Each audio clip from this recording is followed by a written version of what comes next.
आणि यातून पाणी निघतं आणि जे समोर कुंड आहे ना ते हे पाणी त्या कुंडात जातं. म्हणून तर मित्रांनो आज मी आलीये टाकीज इथल्या प्रसिद्ध अशा महादेवाच्या मंदिरात. असं म्हटलं जातं की हे मंदिर रामायणातली जटायूच्या कथेशी जोडलेलं आहे. तर चला आता आपण आत मंदिरात जाऊया.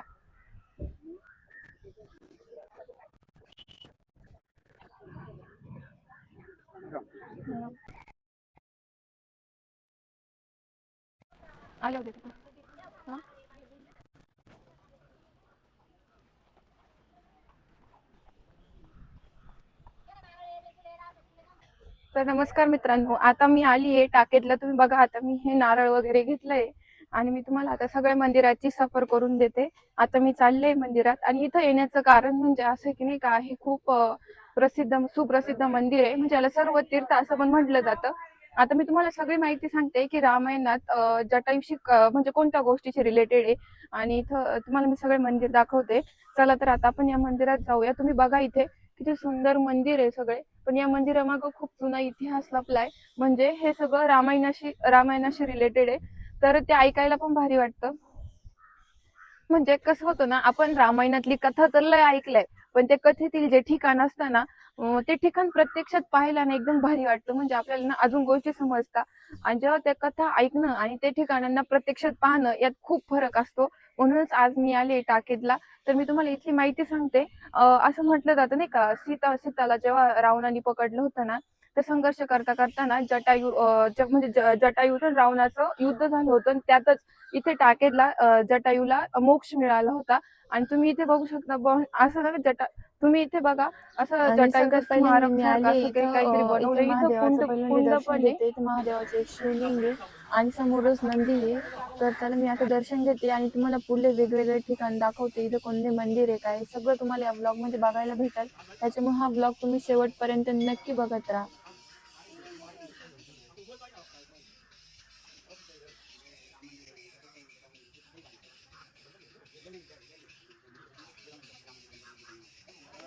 आता मी तुम्हाला हे दाखवते. म्हणजे हे आहे शिवलिंग. शिवलिंगाच्या मध्यभागी असलेले जे खोलगट स्थान आहे आणि त्यात ठेवलेला जो शाळीग्राम आहे याबद्दल माहिती आहे. म्हणजे टाकेच्या स्थानिकांची श्रद्धा आहे अशी की इथे एक खास परंपरा आहे आणि त्यांच्या माहितीनुसार इथे भाविक आपली मनातली सगळी इच्छा बोलता आणि ते शाळीग्राम बाहेर काढता. म्हणजे ज्याच्या हातात शाळीग्राम बाहेर आहे असं म्हणतात की त्याची इच्छा पूर्ण होते.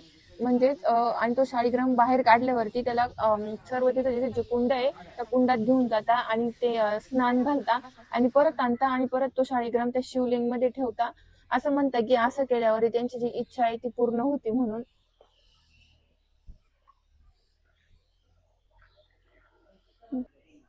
आणि तुम्ही आता इथे मागं दिसत असेल तुम्हाला इथे जटायूची मूर्ती पहा. म्हणजे जटायू हा एक पक्षी असून त्यांनी सीता मातेला वाचवण्यासाठी स्वतःचे प्राण गमावले होते.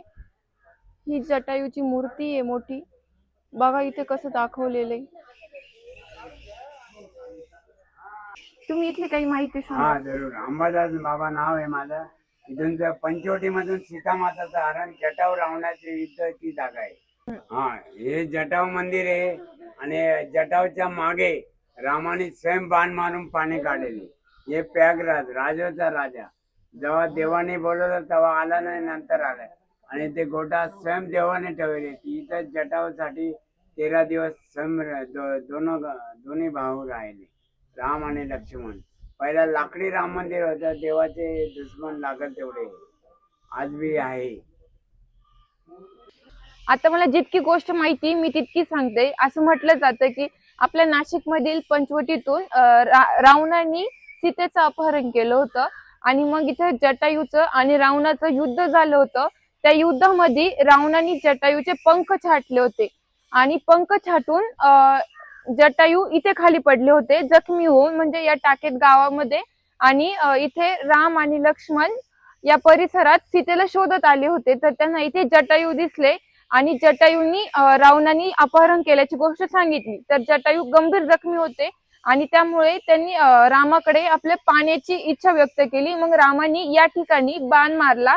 म्हणून इथे असं म्हटलं जातं की या मंदिराच्या मागेच इथे जटायूचं मंदिर आहे. याच्या मागेच इथं बाण मारलाय आणि यातून पाणी निघतं आणि जे समोर कुंड आहे ना ते हे पाणी त्या कुंडात जातं. म्हणून त्या कुंडाला सर्व तीर्थ कुंड असं म्हटलं जातं. आता चला मी तुम्हाला ते कुंड दाखवते. म्हणजे इथून निघालेलं रामाने मारलेल्या बाणातून निघालेलं पाणी या कुंडात जातं आणि इथून जेव्हा पाणी निघालं तेव्हा आपल्या जटायूंनी इथलं पाणी पिऊन शेवटचा श्वास घेतला होता, म्हणजे इथं त्यांचे प्राण सोडले होते असं म्हटलं जातं. म्हणून या गावाला सर्वतीर्थ टाकेद असं नाव पडलं. आता हे जे कुंड दिसतंय ना, हे जे मागून आलेलं पाणी आहे ते या कुंडात जातं. तिथं पण एक कुंड आहे, मी तुम्हाला दाखवते.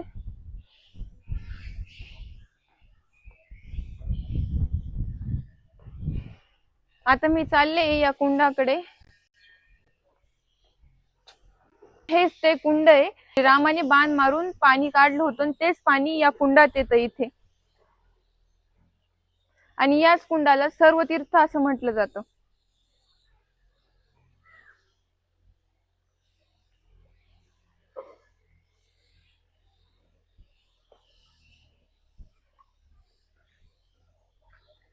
तर चला आता मी या कुंडात पाय धुते.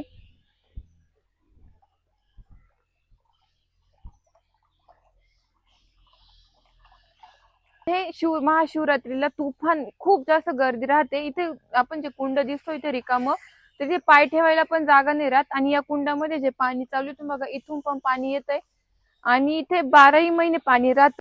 आणि मागचं दाखवल्याप्रमाणे जिथून रामाने बाण मारला होता तिथूनच पाणी इथं येतं बघा, इथून पाणी येतं या कुंडामध्ये. 12ही महिने या कुंडाला पाणी राहतं. आणि महाशिवरात्रीला खूप जास्त गर्दी असते आणि इथे लोक कुंडात आंघोळ पण करतात बघा तुम्ही, एक काका आंघोळ करतात.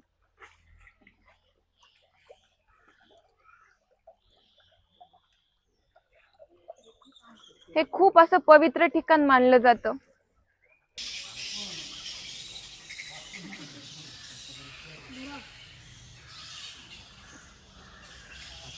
असाच होता माझा आजचा व्लॉग. त्याच्यामुळे तुम्ही या मंदिराला नक्की भेट द्या आणि माझ्या चॅनलला पटकन सबस्क्राईब करा, लाईक करा, शेअर करा, सबस्क्राईब करा, अजिबात विसरू नका.